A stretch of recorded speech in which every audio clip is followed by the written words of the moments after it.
Hello and welcome back to another episode of Colorado Politicking. I'm your host, Pat Poblete, and we've been doing some pretty extensive coverage of the opening of the legislature and the State House in general over the last couple of weeks. But one angle we haven't really touched on is the fact that a handful of lawmakers may be moving their offices from Denver to Washington, D.C. by the end of the year.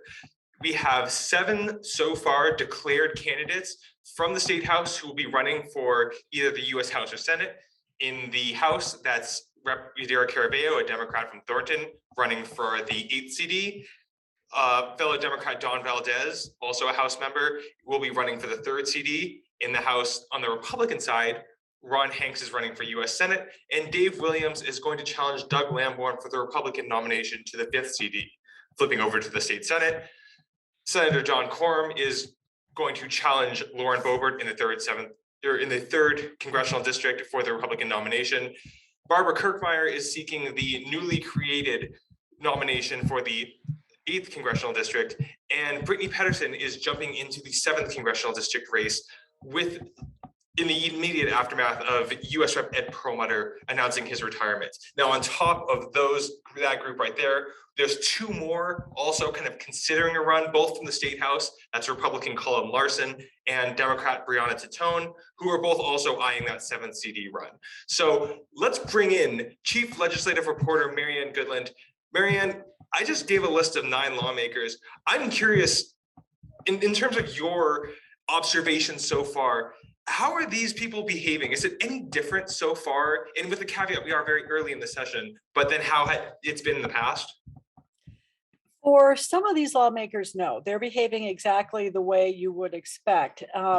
We had this big fight earlier this week over voting rights, and leading the charge from the Republican perspectives were Representative Ron Hanks, who's running for the U.S. Senate, and Representative Dave Williams, who's running for CD5. And they ran a number of fairly inflammatory amendments, all which got shot down. But it's not anything that you wouldn't expect from either one of them, frankly. Over on it's still really, really early, so it's hard to say exactly how things are going to shake up. But one of the things I'm watching for this year is just how much campaigning is going to be done from the well of the House or Senate, and the kinds of bills that these lawmakers are running, and whether it helps in their efforts to sway the base, because that's what it's all about. It's about swaying the base in the districts. You look at an early bill from Senator Kirkmeyer, who has not been known as a strong anti-abortion proponent, and she's running a bill that just got introduced yesterday, Wednesday, to end all abortions. And that's been seen in some circles as an effort to stimulate the base in CD8, because she's not the only Republican running for that seat. She's got competition, and probably her strongest competition is Weld County Commissioner Lori Sain, who is a former lawmaker who was very, very strong on the anti-abortion legislation when she was here at the Capitol. Like I said, it's still really early. Most of the lawmakers' bills are not out yet. So how that's going to shape their positions and what they're planning to do once the session is over with, I'll be watching.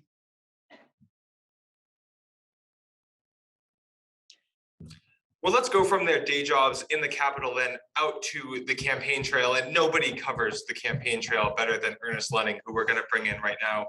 And Ernest, we've given a list of 7 there in terms of state lawmakers who are running for a seat in DC. Out of those 7, who's really popping? Who's got really the attention of the political insiders, the eyeballs, and I guess what stems from that is the money.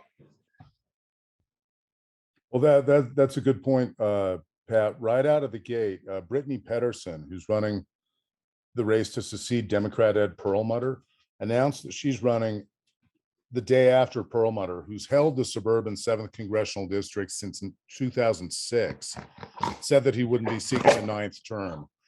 Out of the gate, she's raised more than $150,000 in the first 5 days of her campaign, she said, giving her $200,000 on top of the $45,000 or so that she had left over from the last time she ran for that seat in 2017, when Perlmutter briefly ran for governor before running back to run for re-election.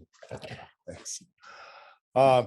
Across the state, out in the Western Slope, Dawn Corum's candidacy has really gotten Lauren Boebert's attention. She came out swinging last week with a series of ads, including one that was a banner across the top of the front page of the Grand Junction Daily Sentinel. Got a lot of attention out there, accusing Corum of using his public office to benefit his business, specifically cultivating hemp, a crop that was legalized in Colorado over the last decade by voters, and has seen explosive growth. That crop, which is kind of, we'll call it the non-intoxicating cousin of marijuana, produces fibers, seeds, oil, found a huge market as the source of CBD oil. Corum was involved in a venture that was going to try to grow some of that stuff. Turned out the venture didn't really go anywhere, but that hasn't stopped Boebert. She's accusing him of being corrupt, and he denies this, of course, but she's wasting no time defining her opponent before he's really even started campaigning. So, we'll see what happens in that race, but things are going to be happening pretty quickly. Well, note, precinct caucuses are in just over 5 weeks. So, yeah, and candidates could begin circulating petitions this week. So the campaign is already well underway across the state. Well, thank you for those updates, Ernest, and we'll continue to keep watching out for your dispatches from the campaign trail. They keep us all better informed as wannabe political insiders, in my case, at least. But for Ernest, for Marianne, thank you so much for taking the time to join us, and we will see you again next week.